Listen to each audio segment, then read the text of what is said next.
Welcome back to Algebra 2. We're on chapter 3.1 and we're going to talk about solving system of equations. Alright? Now, before we even get to that, the first question we must ask is this. What's an equation?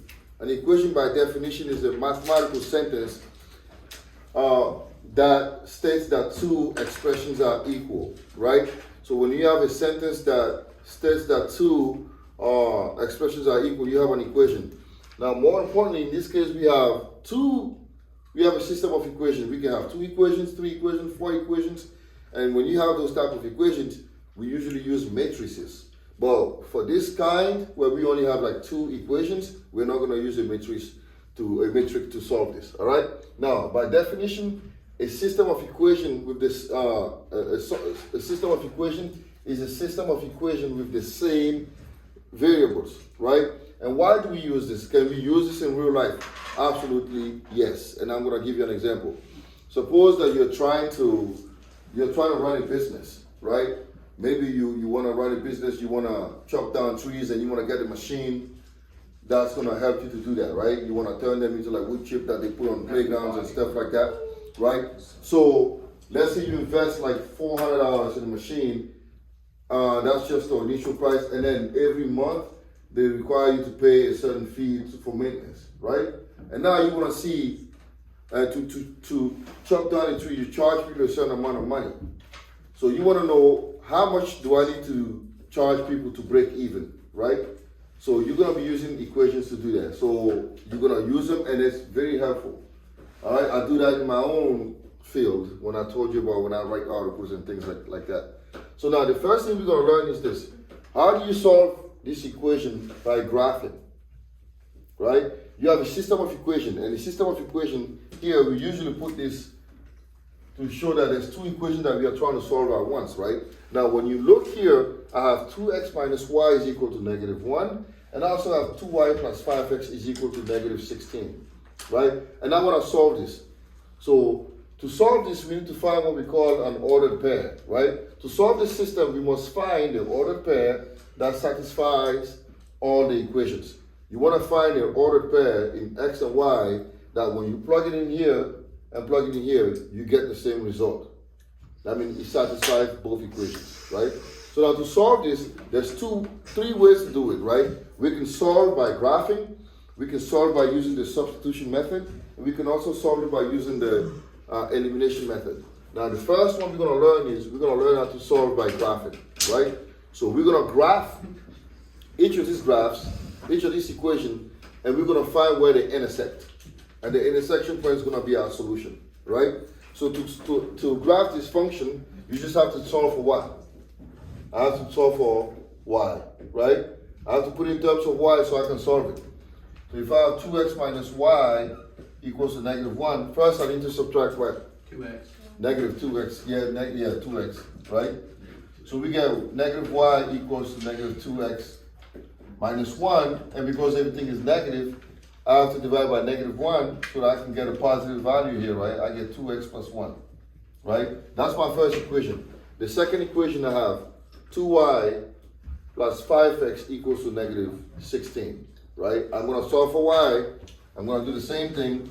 So I'm going to first subtract 5x. So the first one is done. Second one, 2y equals -5x minus 16. And to find y, I'm just going to divide it by 2 here, right?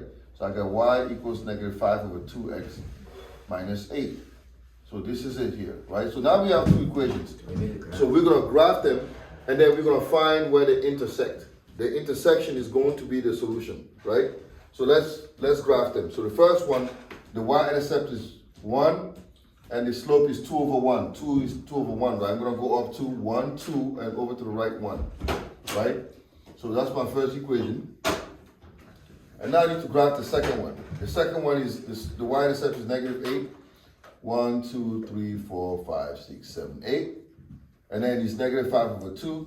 So I'm going to go down 5 units from here. 1, 2, 3, 4, 5, and over to the right 2 unit. 1, 2, right here, right? And I'm going to draw these. So you just pretty much put it into y equals mx plus b and then graph it. Graph it. Oh. And now to find the solution, The solution is gonna be here. My point of intersection. So this looks like 1, 2, 3, and then 3, 3. So my solution is -3, -3, -3, right? -3 is my solution because that's where they intersect. To double check that, you can plug this in here, and then plug this in here. It should give you -1, and then if you plug this here and here, it should give you -16.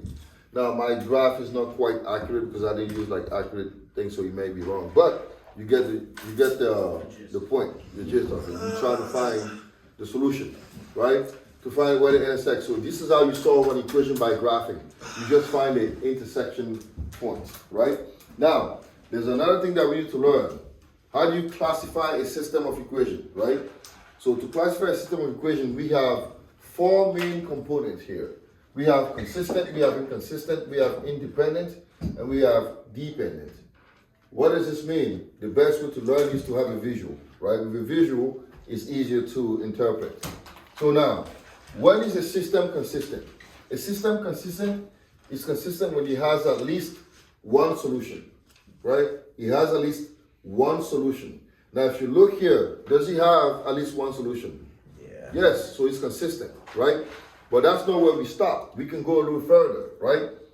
When a system has exactly one solution, we say that it's not only consistent, but it's also what?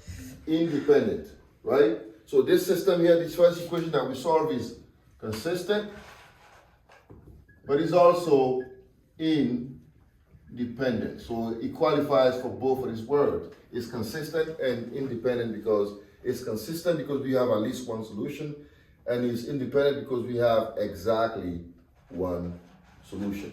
Wouldn't an infinite number of solutions just be the exact same equation? Yep. Like the when line was they the same. lie on top of one another, so that means it's a infinite number of solutions because they intersect for an eternity, right? So for example, before we get to that, what if I have an equation like this, right? Let me draw something here. Y equals 4x plus 1 and y equals 4x minus 1, right? Let's graph this here. So 4x, so when x is 1 here, I'm going to go up 1, 2, 3, 4, and then over to the right 1, right? And then let's do another one here, 4x minus 1. So I'm going to start from here, -1, right? 1, 2, 3, 4, and then 1. You did it wrong, I think. Yeah, I did something wrong here. -1, and 1, 2, 3, 4. It's supposed to be 2 parallel lines, so I didn't quite accurate. It's not quite accurate. You see, they're going to be parallel lines, right? Because they're parallel line, we can say what the system is what? Inconsistent. Why? Because they have what? No solutions, right? There's no way they intersect. They don't intersect anywhere. So the system is inconsistent because they don't intersect. There's no point of intersection. And then, therefore, it is inconsistent. Yes, sir. Would it be possible to have more than one solution and it not be dependent? Yeah. Is that the curves? It will be one, for example. Will that if be you have like that- absolute value? Yeah. Well, if you have something, right? If you have something like that, we're not going to discuss this in this chapter because I don't think we do a lot of these. Like if you have a function like this, right? And then we have a function that does, maybe this goes down here and this. You see this? Now you have how many solutions? 2. 2. So How you have, because you have, it's consistent and it's consistent, it won't be independent.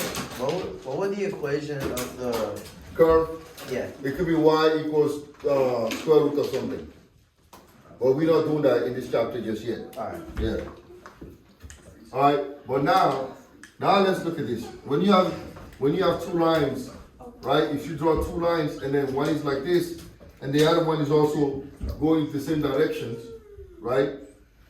Basically, this is 2 lines in one, right? They're the same line, so that means that the system is what? Is dependent because he has an infinite number of solutions because their lines are like that. They're intersecting multiple times for all the way to eternity. So And it's consistent. that it's consistent and it's dependent. consistent because he has at least one solution, and dependent because he has an infinite number of solutions. So this is how you classify them, right? Now, the next thing we're going to do is we're going to move on and talk about using the substitution method to solve an equation. Substitution. So that one is fun, all right? We're going to talk about the substitution method. This one's not fun. This is fun too. Oh, Barnacle. So the substitution method. Substitution, right? Substitution means you substitute something into something else to solve for something else. So let's say we have 5x, right? Minus 3y equals to 23. And then we have 2x plus y equals to 7. And the question is asking us to use the substitution method to solve the system of equations. So here's what you do, right? You can isolate one of the variables and then use what you have to plug it into another one, right? So here, for example, I have 5x, I have 3y. I probably won't use this as my help. I'm going to use this one down here because here I can solve for y easily. It will only take me one step, right? Y will be equal to what? 0. Who says 0? 7. I don't know. 7 minus 2x, right? Now we know what y is, right? So now I'm going to choose this and I'm going to replace y in this equation by 7 minus 2x, right? This is called the substitution. Oh yeah. Oh, This is, we've yeah, done this, we've right? done this before. You've done it, I'm sure you did. So now we have 5x minus 3. Instead of y, this is now going to be 7 minus 2x equals to 23. But where is this like used in math? Like Where is it used? where is this used for graphing? Graphing is also used for finding break-even points and things of the sort, right? So now we can solve this. So it's 5x now minus 21 plus 6x equals to 23. And then we solve for x. 5x plus 6x, that's 11x minus 21 equals to 23, right? Then we add 21, add 21. We get 11x is equal to 44. 4. And then x is 4, right? X is 4. Now that we find x, we can solve for y, can't we? Yes, because we know that y is what? 7 minus 2x. So I'm just going to choose this and plug it in here. I'll go back here and say y is 7 minus 2 times 4, right? Y is therefore 7 minus 8. Y is negative 1. So now you have x, you have y. You need to write your solution as an ordered pair, right? It's going to be 4 and what? And negative 1, like this, like an ordered pair, right? You write it like an ordered pair at all times. This is how you write this. So now, would you say that this is consistent? Yes or no? Is it consistent? Is it dependent? Oh wait, what do we say?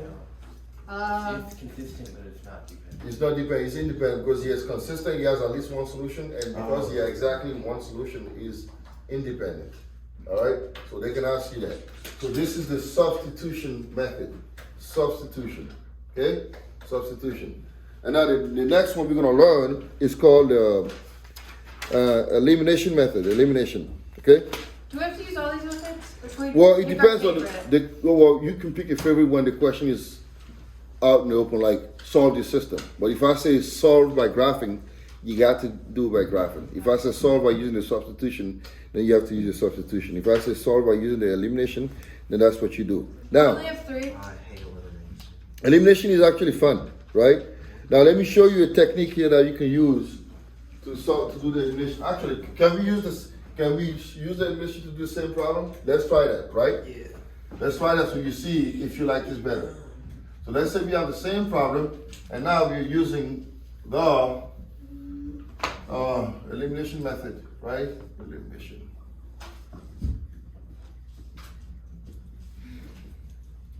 All right, so I have 5x minus 3y equals to 23, and I have 2x plus y equals to 7. So the way you do it is this. You look at your variables, right? Which one is here is easier to get rid of? The y or the x? The y. The y, right? So I have negative 3y here. In order for me to get rid of the y's, this has to also be equal to what? 3. So that means I'm going to multiply this equation by 3, right? I'm going to multiply this equation by 3. So now I have 5x minus 3y is 23. And down here, I have 6x plus 3y equals to 21. The problem is a lot of people, when they multiply, they forget to multiply the entire equation. Make sure you don't do that, right? So we'll multiply the entire equation by 3. Now we can go ahead and just proceed by elimination, right? So now if I draw my line here, negative 3y and 3y, that's gone, isn't it? It's over, right? And I have 11x here equals to 44, and to find x, just divide by 11. X is equal to 4, right? And then once you find x, you can use this and plug it in here so to solve for y. What happens if the y is nothing? I like the Use the x. substitution. The y is not what you mean, Like if the y at the top was just y, y? not negative, like just y. You could just multiply this by negative 1. The goal is to always get rid of one of them, right? And then once you find y, x, you can plug it in here. Now let's do this again. Let's do the same problem, right? 5x. Salami. Yeah? Does it matter what equation you put the 4 into? Nah, doesn't. You can put it in either one of those, you get the same answer. Say I didn't want to get rid of the y's, but I wanted to get rid of the x's, right? So what do? Multiply by The opposite of 1, right? Yeah. So since I have 5 and 2 here, I'm going to multiply this one by what? By negative 2, and this one by 5. You see? Because to get rid of the 5x, I'm finding the what? The LCD kind of like. This is kind of like what you're doing. You're trying to find a number that it can multiply so that they can be opposite of one another, right? If I multiply 5 by negative 2, I get negative 10. If I multiply 2 by 5, I get 10. And now they cancel out, and I can use the same process. Yeah? Can I go to the bathroom? Yeah. So if I multiply this, let's do it. We get negative 10x, right? Plus 6y equals to negative 46. And here I get 10x plus 5y equals to 35, right? Now watch. The 10x are going to cancel out. We're going to get 11y here equals to negative 46 plus 35. That's negative 11. Wait, is this part the same? Yeah. Oh. I'm just considering using the y now. And then divide by 11. Y is negative 1. And if you plug this back in here, you're going to find that x is 4, right? So this is the elimination method. Now, this is the pretty basic ones.